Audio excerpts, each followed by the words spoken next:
Well, good afternoon and welcome to Tea Time with Miss Liz. That's right, it's afternoon tea time today. So today in the studio, I'm joined with the author Carmen Swick, and she is an amazing young lady. So I'm going to share a little bit on her bio, and then we're going to get right into her backstory on how this all began and where she is today. So Carmen Swick is an author, a writer, a member of the Society of Children's Books Writers and Illustrators. She lives in Colorado with her family.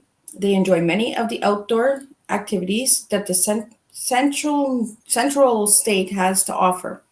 She volunteered for a nonprofit organization, the Foundation Fighting Blindness, where she held the position as president of the Denver chapter for the past 11 years, the chair for the Blind Taste of the Rockies, which is an annual fundraiser to raise awareness and to find a cure for blindness.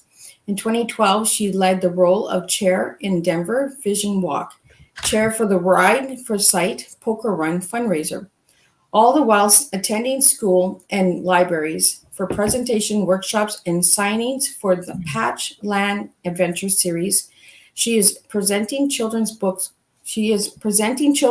author for the 2014 Young Writers Conference for Jeffco Elementary Schools. Well, welcome, Carmen. I always have to throw a joke in. I'm not. Oh my goodness. That's okay. So welcome, Carmen. Thank you. I really, really appreciate you coming in and joining in today with me in the studio. So a little bit on the backstory on how it all began and how you've done all these incredible things with all these incredible foundations. So share away. The stage is all yours.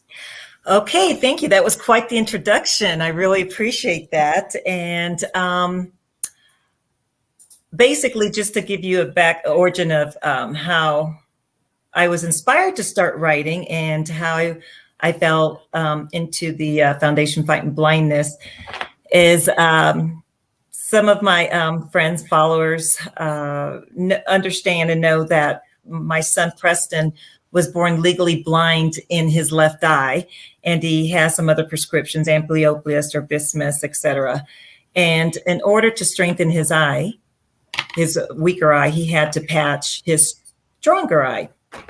So as I was doing some research, I found the Foundation Fighting Blindness and went to a few of their meetings, symposiums, and ran into this wonderful man, Richard Fabian, and spoke to the medical chair at that time and shared some of my ideas. And, the medical chair, Alan Kimura at the time said, you are the lightness in their darkness. And I thought, well, how do you walk away from that? Right. And just met such wonderful, wonderful people. The Foundation Fighting Blindness, they're the world's leading organizations. They basically search for treatments for cures and blind and retinal diseases. They've had so many cutting edge technologies. They have wonderful doctors and scientists. Just seeing their clinical trials and research, it's just so wonderful. I was the Denver president for 11 years, stepped down not too long ago, and I'm still involved with them, just in a different platform. So I will always be involved. They actually have a Scramble for Sight that Scott Burt puts on every year. And that's coming up. And we have another fundraiser coming up for the Vision Walk. So, of course, they can always go to fightblindness.org, or they can reach out to me, whichever. So anyways, and then back to how I became the book author. I saw the struggles my son was having. And one time when we left the doctor's office, I was basically in tears, put on my sunglasses, buckled him in. He was 4 years old. And I said, Preston, your mom's going to write a children's book. And he just kind of looked at me and said, okay. And I thought, if he has to be just struggling, seeing people, the way the kids react to him, are you a pirate? Or are you, just a lot of things. And also the adults themselves. So it gave me the perfect opportunity to engage and educate children and adults alike So I said to my son, well, mom is going to start doing it. And I did. I had to do a lot of research. I found this wonderful editor, Paige Lambert, that she's still with me till this day. And a wonderful creative partner, illustrator, Joey Manfrey. And still to this day, he's with me, that we're actually working on another project. And I started with, it's called Patchland Adventures. And that's how it started. I wrote a series of 3. Yes, that's what I found. I found 3 books. This one here is Fishing with Grandpa. The second one is Camping at Mimi's Ranch. And then I did the third one, Liz, is Pirate's Adventure. And then we just decided to do a spinoff. Guess what we did? Yeah, I seen the spinoff. We did the color book activity sheets. So basically, like if children want to, as they're patching and they want to do an activity to help strengthen their eye as well, to force their eye to work, it's that, or for children that, just want adventures and coloring books and things like that. Or the big kids like me who like to color. Absolutely.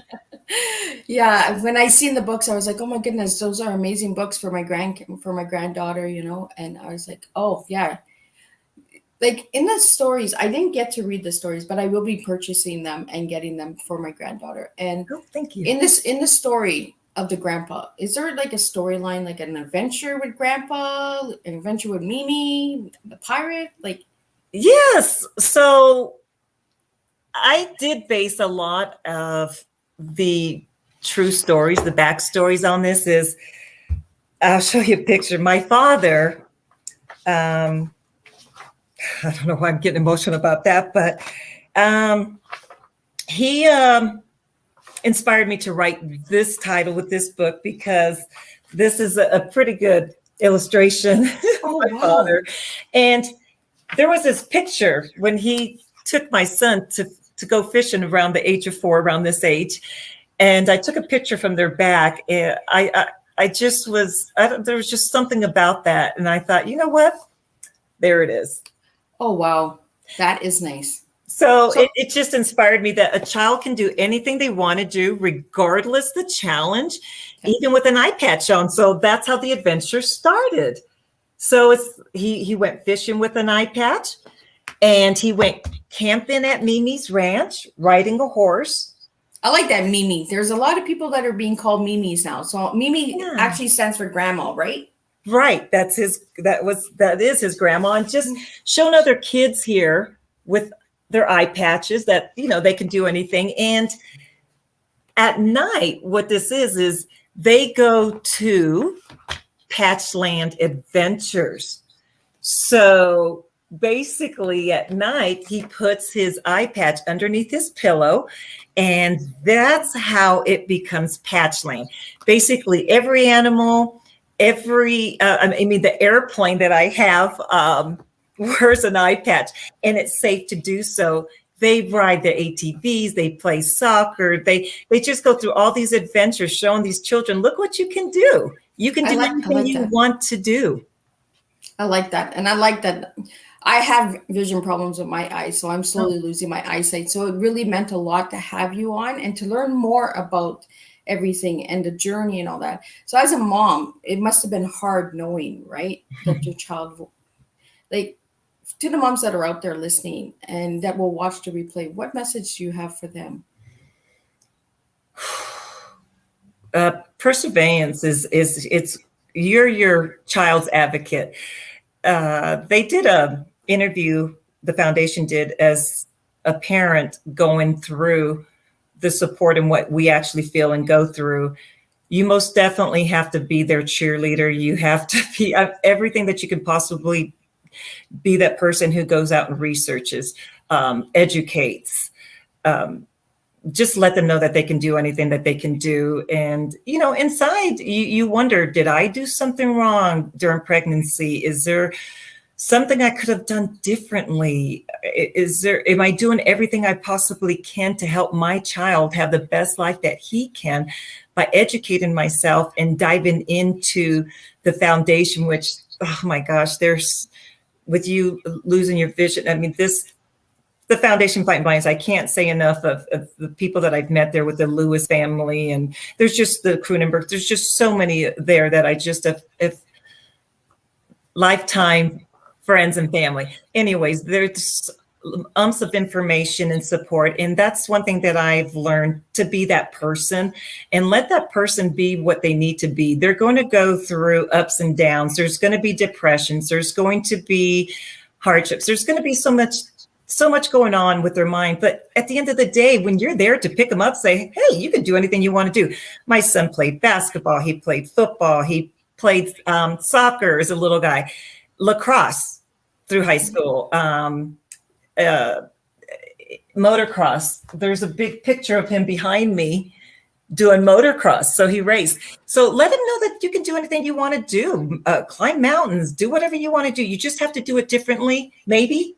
Yeah. I don't know. It depends on the people's challenges. So that was something that I had to really get out of my comfort zone and dive into this, because I never thought that, for one, I'd be writing children's books. And I'm glad I did, because people like you are giving me a platform to help share some great news too, how things happen. And there's so much, like I said, clinical research going on. And it makes it know that it's fun, These children's books are fun, and I want to share the love. I love that. So what was the journey writing the children's books? Because I'm an author. I write in adults in anthologies. So I've shared my personal story in many books. What's the difference between an adult's book and a child's book? Well, a children's book, you're speaking to a child. You have to get into their way of thinking. And then also you have to think of who's going to be purchasing the books. It's the adults. Yeah. So you have to pertain to both of them. And that's what makes it fun, that you also have to be childlike when you speak, and make sure that even though I do when I'm writing my children's books, I did a lot of research. And even just with my latest book, the Chomper, My Bearded Dragon, this one here, because I went ahead and did another spin-off of this one. It takes place in Australia, but I'm constantly trying to educate myself to give the information that I possibly can, and still be loving and fun, and knowing that when I'm reading to children, that it's captivating to them. It might, maybe they're going through something harsh, and it releases them, escapes them from their everyday things, their harsh realities, whatever it is. You want to go into the world, and you want to bring them into being the character in the book, that they can see themselves in there. Yeah, so. I really wondered how much research goes into children's books, because I know for me, I do a lot of research on a lot of things. So it's important that we educate ourselves, before we deliver. I find like before we give the word out, we need to do our research too. We need to know what we're giving to begin with, And with Teatime, it's about teaching educational awareness. That's what T stands for me. It has nothing to do with a beverage at all. It's the teaching, And a lot of people will say, okay, so where does the T fit in? Well, the T is you. The T is your story. The T is your awareness. Each guest brings different awareness to different topics. So you're the T. I'm just pouring the pot. I'm just a pot holder. So for you with this journey, Carmen, what was the hardest challenge for you? Having the confidence to put myself out there, to know that it's bigger than me. So if I were to speak whenever, the introvert in me as well too, there is, you have to be public to be able to speak. And I had to learn to have the confidence that I could do this, because like I said, it's bigger than me. I had something that I wanted to share, and hopefully I can help so many through my stories. I think it's a huge that you find a wonderful editor. Children's book, I mean, one word can change some things, your book team my illustrator that's able to speak to me and go, what's in her brain right now? What does she want her characters to do and look like and to come together? So it's most definitely getting out of my comfort zone and believing in myself, that it's bigger than me and it's not just about me. It's about the message and what I want to bring, to society, to the children, to this world. That's just something that I had to learn and know that, not everybody might agree with your techniques of your writings. And there's just going to be a lot of different, it's just like eating Cheerios. You're not going to eat Cheerios every day, right? You're going to have Lucky Charms, Frosted Flakes, whatever it is. Fruity Pebbles. Fruity Pebbles, Let's have some variety, and that's what I'm doing. Is I'm bringing some variety, and I'm bringing some hope and showing some love. So that was I had to get out of my comfort zone. I had to learn. Like I said, I wasn't one that was born saying I'm going to be a writer. That was not. I didn't think that was in my cards. Then again, there's been a lot of surprises that I didn't think. Yeah, our journeys just go a different way, right? We think, oh, life is going to be this way. And then boom, okay, this happens. Okay, we're doing this now. Okay, that's good. Surprise. Thankfully, I have some wonderful family members and friends that have really supported me through this journey and still continue to. And much love to them. I'm very grateful, very, very grateful. That's my big word is I'm very grateful to everybody and everybody that has supported me and will continue to, because I'm continuing to write. I am going to be bringing different flavors to my writing.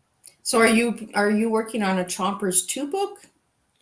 I am right now at this moment working on Pocky the Duck, which happens to be about a little girl who her best friend is a little duck. And actually at one time she actually had an eye patch, but however, this has nothing to do with it. It's just, she's going to be on a farm and some unexpected things happen. Her goats go missing.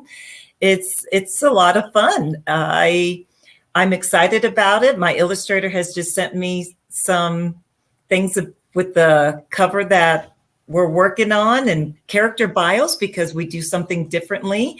I decided, I hope it's unique to me, did character bios and for each character to help educate the children what the character is before the actual story, before they read the story. And I'm thinking I will do a sequel to this. I'm going to have help. I don't know. Chomper might go to the moon. I want suggestions. Chomper, she went to Australia. Oh, my goodness. So she there goes you go. Next. Chomper can go anywhere, right? That's right. So just exactly. What I really liked that you said was different. As everybody knows, Miss Liz is different. And I like making a difference by being beautiful and different and unique. And I really love that you inspire children to do the impossible. No matter what disability they have, they can do the impossible. And I think that's what I really enjoyed about reading your bio and getting to know you, because we've been talking back and forth for a couple of weeks, and just understanding that children can do anything, and the impossible, you can do anything you set your mind to. You could be the next children's book writer. You could be the next actor. You could be the next person going to the moon if you want. You could go with Chomper. Chomper's going to the moon. So if Chomper can go to the moon, we think Chomper's going to go to the moon. And just like you said, they can do anything. They can be, a doctor, a lawyer. Whatever. Electrician, whatever it is that they want to do. Like here's and in my books, it shows also that the child goes to the doctor different times, and it shows how he's improved by doing what he's supposed to do. On the third book, however, he didn't improve, but he didn't decrease in his eyesight. And that sometimes can happen, not to get discouraged, that, eventually things will get to where they need to be by their hard work. And see, like, here you go. There's this cute little picture with the airplane. Oh my goodness. I really like the cartoon illustrator. Like whoever is doing the drawings, beautiful work. Yes, he's so wonderful, Joey Manfrey. And see, they can do anything. They can go on it. They can do anything they want to do. Oh, that is And awesome. even though Patchland Adventure Chomper's not about with the eye patching, but what it also shows is all my books is very consistent with their friendships, their unique friendships, just like Pocky's with the duck. Preston's best friend is his Weimaraner. He's his eye patch buddy. Okay. So the Weimaraner is in every book with him, and that's Bo. And with this little boy, Benny, Chomper's his best friend. So they all have unique relationships and friendships, and it doesn't matter how you look or what body type or animal or whatever it is. That's what's so special about the books.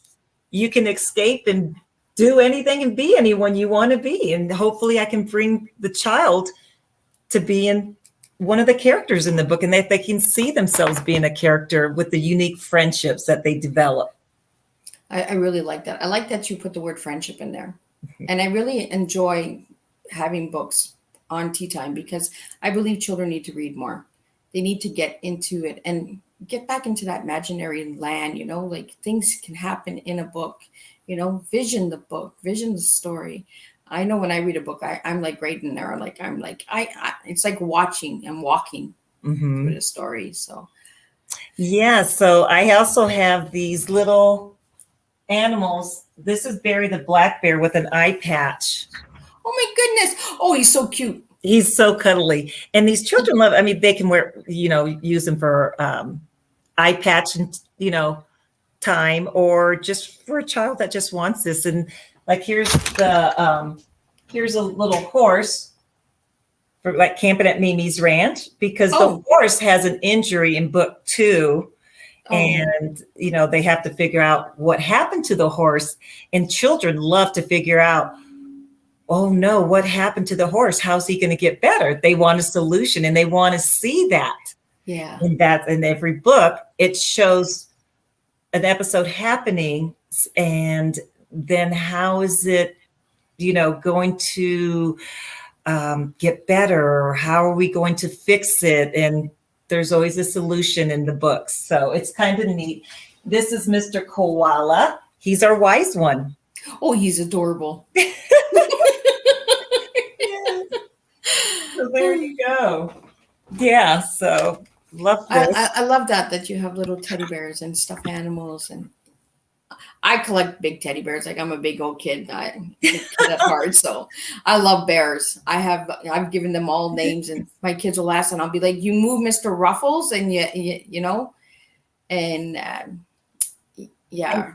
I have different names for my different. You have different names. Oh yeah, and I gave a bunch of my bears away when I moved to my new location. Now I had over 40 bears, and I gave them to a little kid because he just loved the bears. So I just gave him all the bears. I love them. So Liz, too. I just recently I had a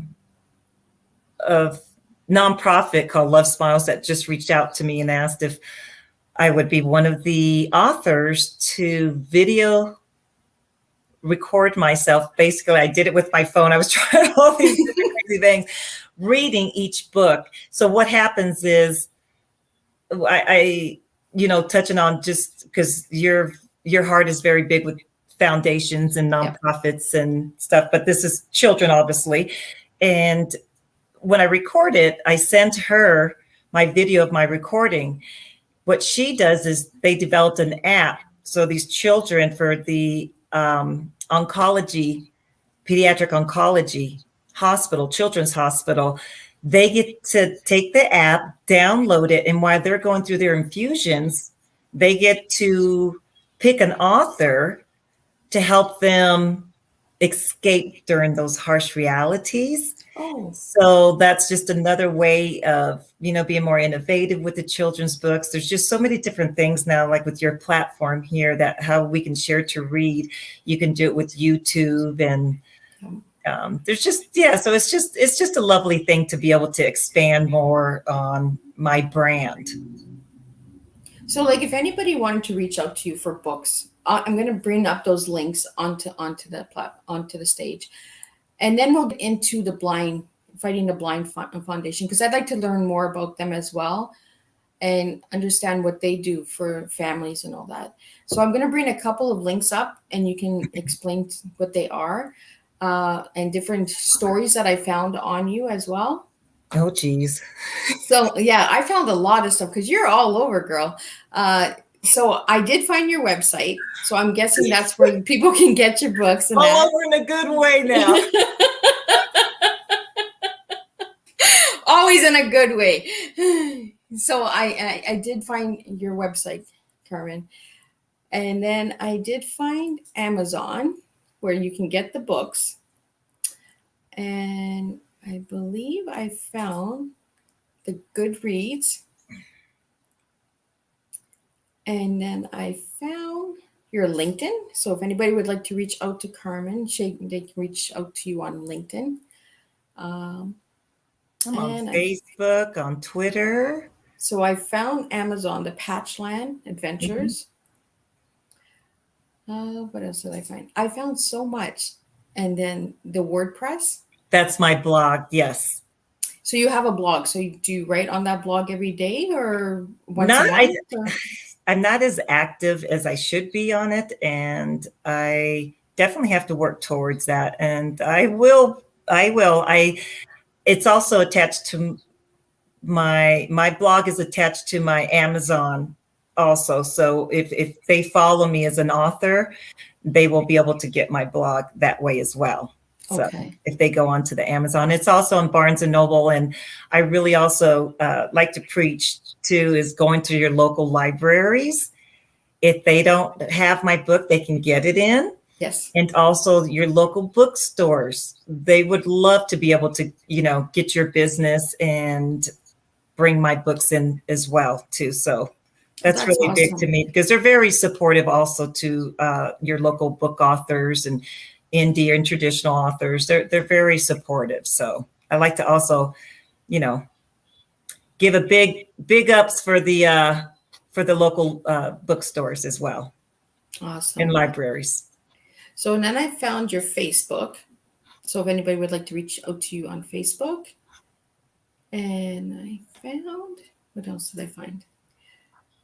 So I found an article here for the award-winning author. So could you share a little bit on that? Yes, I think you're actually looking at that. That was my press release that my publicist did with my previous book. It went out to all different platforms and different media affiliations that picked up my information. And yes, there was 2 of my books were in for awards, and they were the mothers and teachers and different categories that the books have won. The book launch was actually on Chomper. So it had the information with the Patchland Adventures books, but also Chomper was the one that was being launched at that time, November 2020. And that's when the publicist went ahead and put that on there. They had, different like NBC, different affiliates that picked up the book, which is wonderful. Okay, and then I found the Waterstone. So I'm not sure what that one was. I think there was a write-up on you. It was like an interview. There was questions back and forth. So you were talking with someone. It was an interview that was a write-up and that.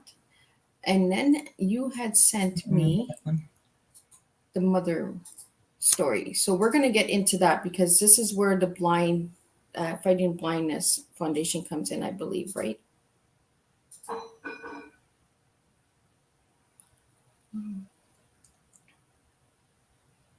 Yeah, I mean, they were a huge part of my book success too. And I felt honored, to be a part of the Foundation Fighting Blindness. And just like I said, all the friendships that I gained and, being with the community, and it's just being very positive in Preston's life through them. And just what they continue to do for so many people, and just seeing the advances that they're making in helping so many children's and adults too, obviously. But yes, they've done so much and continue to do so much. So what do they do exactly for the families? Is there like a support group? Do they have the events? Like what exactly do they do with the So, families? so basically, depending on your community, where you're located, they have different chapters Okay. that do different things. They do support groups. They do online. You know, before the pandemic, we used to get together. We used to do things. I remember going bowling and going to different chapter members' homes and having meals and. You know, like I said, we have the golf tournament. We did the blind taste of the Rockies.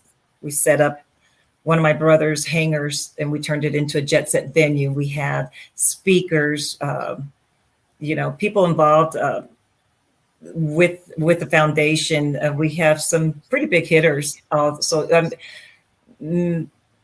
Mrs. World, April Lufrier, she also is very involved. With the Foundation Fighting Blindness. And there's so many different eye diseases that they're trying to find cures and treatments for. And, you know, I mean, it's you have macular, you have Stargardts, you have Ushers, which you're losing your eyesight and your hearing. And that's pretty difficult. But you have such love and support in these groups. If people really need that support, just reach out to your community and see if there's a chapter there. Believe me, they can do the research and see. They're all over, and if they can get involved in clinical trials, what's going on in their areas, how can they get involved to make a difference? You know, it's not just always monetaries given. You know, bring awareness. Get out there with the vision walk. Bring awareness. People are always asking, "How I'm bored." Well, get out to your community, and this is exactly get involved. I can find things to help you. So yeah, so just really get involved. Just reach out to someone in your community. Like I said, whether it's the Foundation Fighting Blindness, where it's you know pediatric oncology, the arthritis, whatever cancer, whatever it is, anybody can get involved. You know, I have a friend that has MS, and you know, there's just a lot of different nonprofits that people can get involved in, and the Foundation Fighting Blindness is one of the largest ones out there. So, yeah. So is that only based in the United States, or is that like worldwide?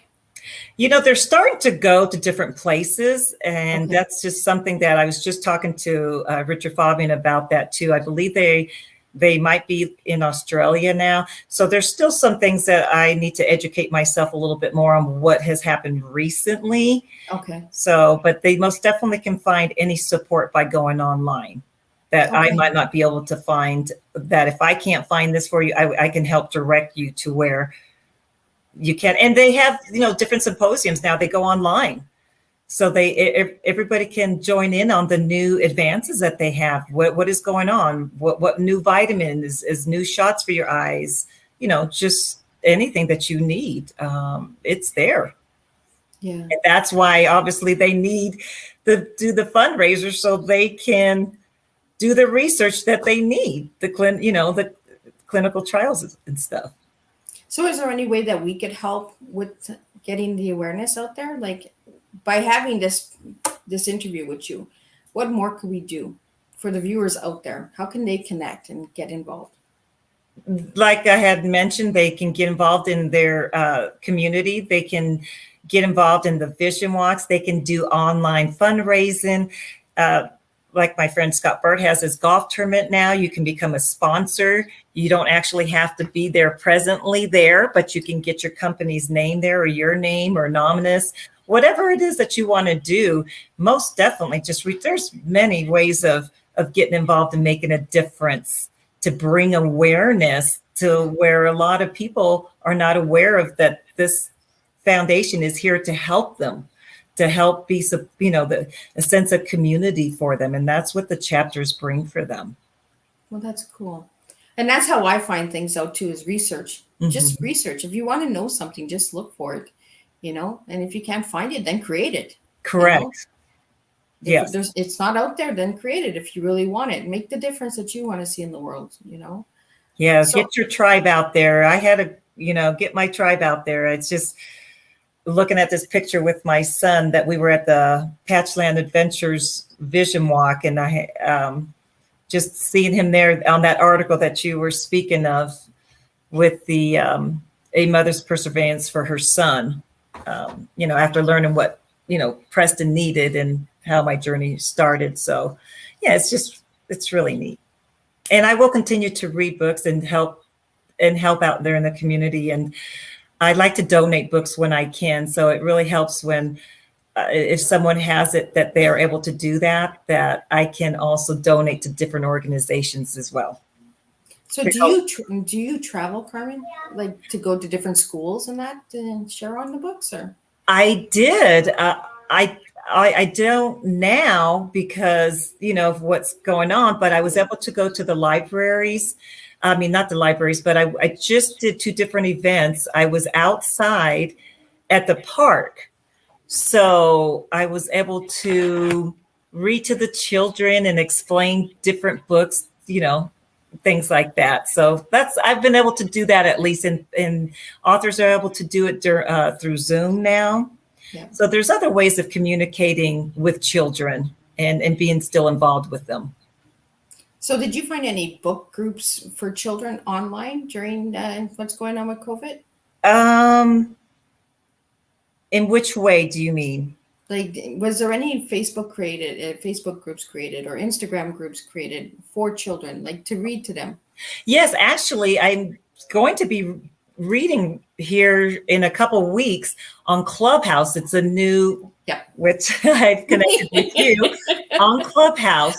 So, yes. So, I'm sorry, just need to write. My son-in-law's just here picking up my granddaughter. I'm so sorry. Okay. It's okay. It's live, right? We're live. No, and this is what tea time is. It's a home style. So if you were at my house having a cup of tea and somebody sent you a message, you would have to answer them. And this is what tea time is. Yes, and I feel bad because I can hear them downstairs, but they're trying to behave. I just said, be quiet. My little Palmer, I don't like to ignore her. But anyways, I'm going to be reading on Clubhouse so the parents can actually get on Clubhouse and hear you, as an author read. Yep. And like I said, I was outside at the park being able to do that. And there's Facebook has these children's programs as well. And Instagram, still trying to learn how to get more onto their I'm still learning Instagram myself. I'm just like, okay, I got to do this. I got to do that. And I'm still learning. And there's so much coming out. But Clubhouse is an amazing platform. If anybody out there, any of the viewers are watching, and anybody who watches the replay, check out Clubhouse. I do believe it's invite only, unless they've changed it. I have some invites. So if anybody is truly interested in Clubhouse, I will send you an invite because I do believe I have 6 invites left.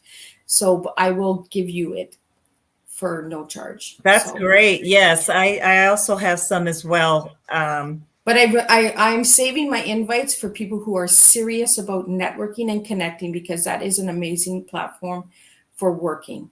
Absolutely. And getting connected in the world. I agree with I'm not just giving it away just because you want to be on the Clubhouse, and that's not how it works for me. So. No, because it is definitely about networking and helping each other out, as you're giving me this platform to help, bring awareness and share my love, my passion, and information with the Foundation Fighting Blindness. And and what helps too is some local media that might pick up your stories, and they have done that for us. And that was very, very nice. And I was very grateful. So that's one way as well, too, to help get the word out as well. Everybody does their part in their way. You never know. One person might speak to another person that says, hey, I can help you with this or that. You know how that is, Liz. Yeah, absolutely. And you write, and you know how many hours you spend and what your passion is. And the downs where I've had some tears going, what am I doing? Right? I don't know what I'm doing. Yes, let me call. Yes, my editor. I think all authors have that moment where they're just like, what am I doing? Like, who's going to read this? Like, I think we all go through that stage.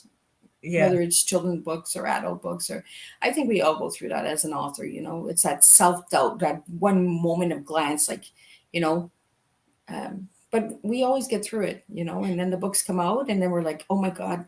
And just to touch a book that you've written in is magical. Thank you. It is different than just grabbing a book from somebody else.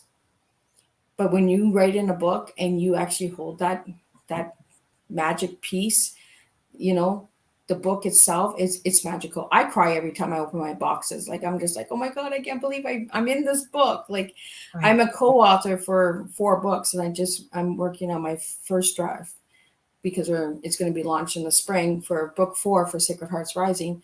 And I was just like, oh my goodness, I'm doing this again. And I'm going through all of the things again because they're anthologies that are based on true stories. And that's wonderful. But when the book comes in, it's just like, I did it. I know. It's so you're just like, oh my gosh, now you have to market. And that's where your friends and family and your tribe comes in. It's like, help me, Yeah. One thing that helps too is reviews. Yes. If you purchased a book and you really sincerely love the book, please go on to Amazon, Barnes and Noble, wherever it is, and write a review. That really helps to get the word out and the message out. And that's there's nothing better than when someone appreciates your work as an author. So oh my goodness, yeah. Absolutely. And another thing too, when I first started to write and learning so much, and I do the old school still, I do my mock-ups. So I actually went to a kindergarten class and went and spoke to those kids. Those children, they're going to tell you how it is. They're going to ask oh yeah, they will. They'll ask you questions. So I actually changed a few things in my book. But here's my mock-up. This was for Chomper. Okay. Yeah. I literally cut out and tape on each page to see how I want the layout to be. Okay. And that way you can change your mind if you do a full trunk, half a trunk, etc. And one of the children asked me, they said, well, how does Preston go to Patchland? I mean, how does he get there? How does the horse get there? How does, they kept asking. Then I thought, hey, Sally. And I went, you know what? You're right. They don't know, because I just said Preston goes to Patchland. So in my book, I changed it and said, at nighttime, he takes his eye patch and puts it underneath his pillow. That's how he goes to Patchland. So because of one of those children that raised their hand, I was able to change it because they're brutally honest. Yes, they'll tell you how it is. They're your biggest critic, which... Oh, yeah. If you want the truth, ask a child. Yeah, that's one thing we have to learn. It's just like, oh, gosh, like I said, hopefully, they can be kind, even though they might not agree with your writings 100%. But there's a lot out there, and hopefully they understand that a writer, what they go out and try to do. And that's why I think it's important, like I said, to have a good team, your editor and stuff like that can help you out and go, hey, this, I remember when I first started, she's like, this is a great idea. You have so much words. Now, here comes the word. Here's the plot, here's this, here's that. Let's break this down. Let's, condense your text, because I keep writing, and then you have to bring it down. But yeah, this character might be doing this or that, but yes, so it's quite. Well, it's like we just throw everything on paper, right? And then we're like, oh, okay, well, we can't have 3,000 pages here. We have to bring it down to like 20 pages, right? So depending, obviously, like you said, depending also obviously what genre you're in. Yeah. And I really enjoy the Kids Pictures book. I really enjoy being that child and being able to, as I would say, if someone could get into my mind, they might get lost. I say that all the time, and my kids are like, Mom, we already get lost without even getting in your mind. Exactly. So, hey, let me dive into my world here, would you, for a minute? It's just a beautiful thing. Literacy is a great thing, and to be able to show that and share that your work with people, and hopefully that they will enjoy and love it as much too. And and that I'm, able to donate to different libraries and schools and stuff like that, demographically might need a little help. And so, yeah, so it's just a wonderful thing. And I'm going to continue to do this for as long as I can. Oh, I love that. So because we're on tea time, and I do this with everyone that I have on tea time, what does tea mean to you, Carmen? Tea means an escape for me. I am someone who has to do the decaffeinated. So I love tea. As I love ginger. I love the lavender, the chamomile, just things that just almost make you have that spa smell, that feeling, and I had mentioned to you that my friend Margot Seymour she owns the Denver Tea, and she was a huge supporter for us, which was wonderful. And she's a very supportive lady, but she's online, but I would go to her tea room, and I did an author reading with some really great people, other authors. And you would just sit there, and as you're doing it, you could have your champagne or whatever, but just that tea to escape. And I look forward to it, even when it's with the heat. I still look forward to it.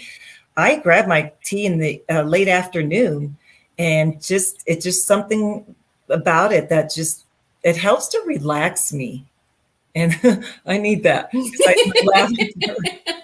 Says my lavender roll on. I definitely need that. So yes, there is some, and that is you. I mean, I see your tea set back there. Yes, this is my tea room. I'm actually in my tea room. It's so beautiful. So yeah, I have tea all over. I have like 500 cups of tea that nobody sees. I have like 30 teapots over here. I'm a big collector. I just love the stories behind the tea cup, because each cup is made handmade, or who painted it, who drank from it, what and how was it passed down? Was it your grandma's cup? Was it your great grandma's cup?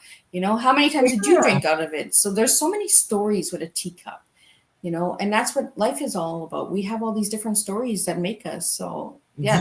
That's where the tea comes in for Miss Liz. I'm just a tea addict when it comes to cups and stuff like that.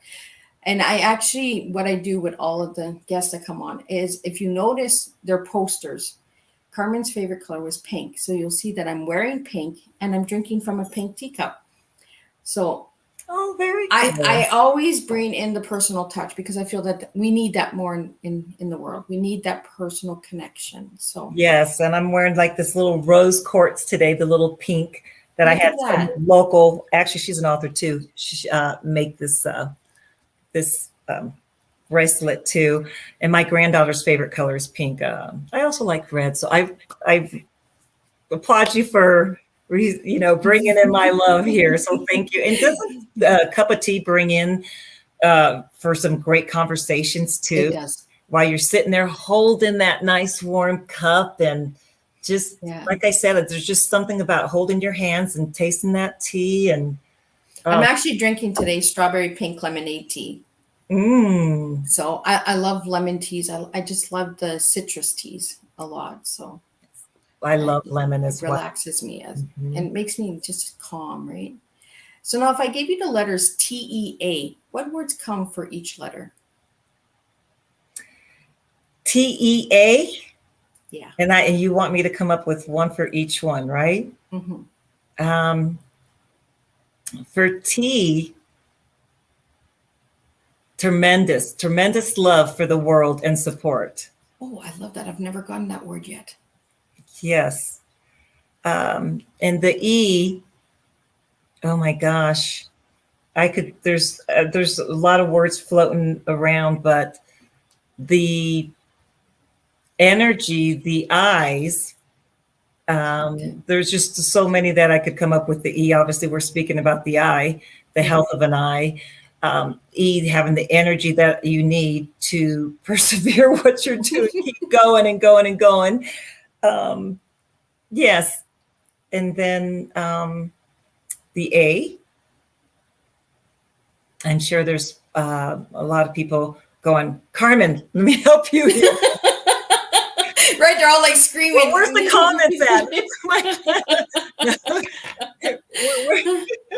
Where's this interaction thing going on? for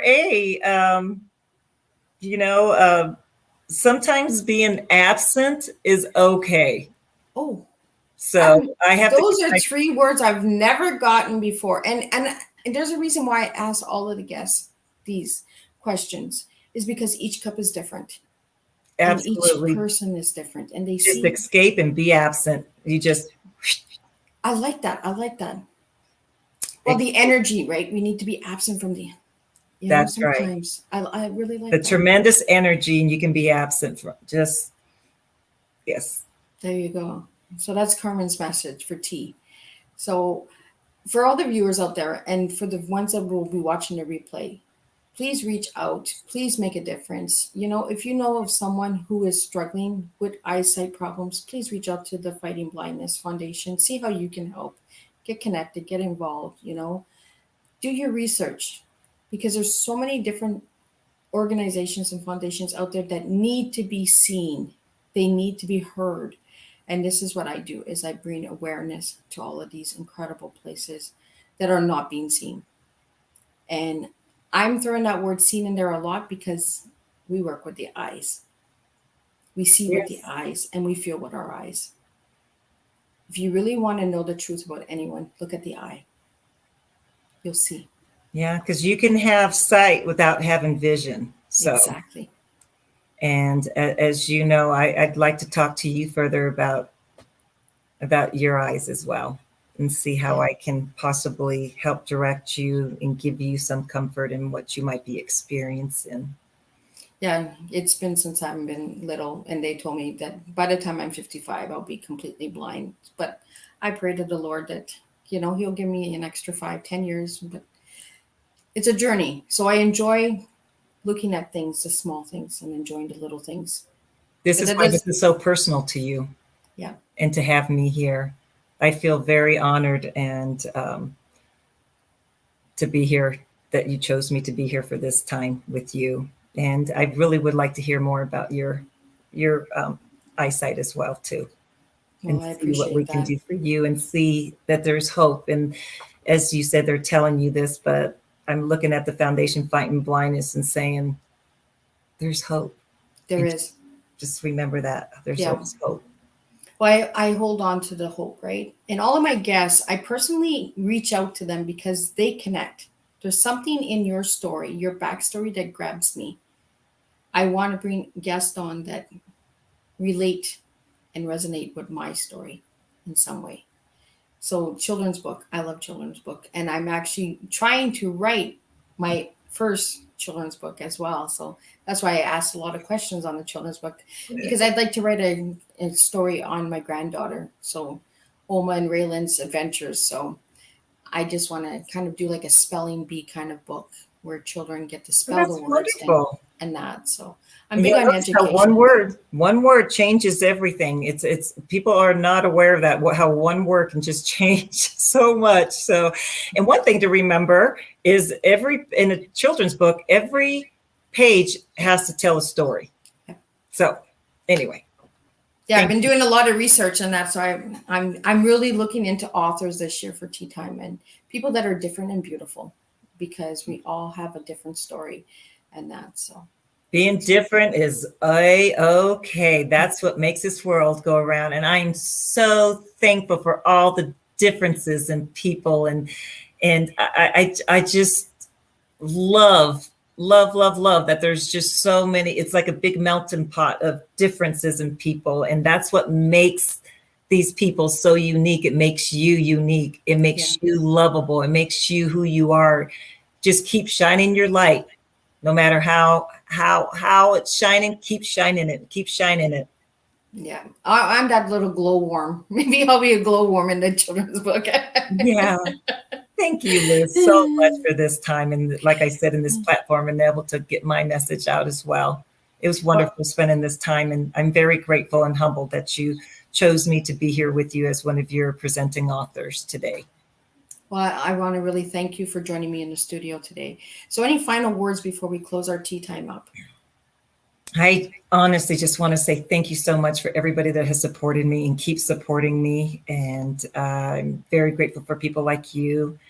I'm grateful for my family, my friends, just I'm just, like I said, I think today my gratitude is, the word is gratitude. And if I'm able to help them in some way and, help whatever in every way that I can. And I'm getting the same there, I'm not only reciprocating if I can, but I want to say thank you so much for continuing my journey and to help spread the love. And I hope by supporting me, they realize that they're also supporting so many out there too, that I'm able to help support in different ways. And hopefully they really, really are enjoying my books and are excited for the next one to come out, because I'm excited about this next one.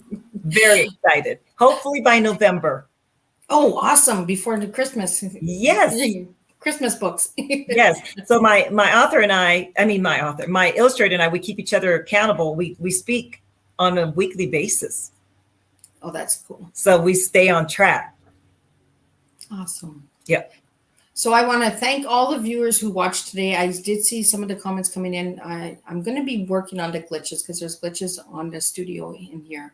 But a lot of comments that came in were, thank you, Carmen, for sharing your stories, and then where they could get the books. When I put the links up, you can click on the links. You can purchase the books on Amazon. You can, Target, I believe, sells them as well.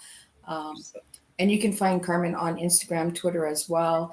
I didn't bring up those links, but she's all over. And this woman is amazing. And I am honored to have you on Teatime. So I will see everyone for the next Teatime on the 27th, where I will have Morris the Connector coming in, and he'll be sharing his backstory and that, and some incredible, powerful, he's a life coach. So I just want to bring some power. So get ready, because he is a powerhouse. So again, Carmen, thank you so much for joining me today. And to all the viewers who watched the replay, please share the Teatimes. They are all public, and I'm big on getting the awareness out there. And we will make a difference, one cup of tea at a time. Absolutely. And keep spreading that love, Liz. Very appreciative of your platform here. Thank you so much. And I'm sure we'll be speaking soon. For sure. Thank you.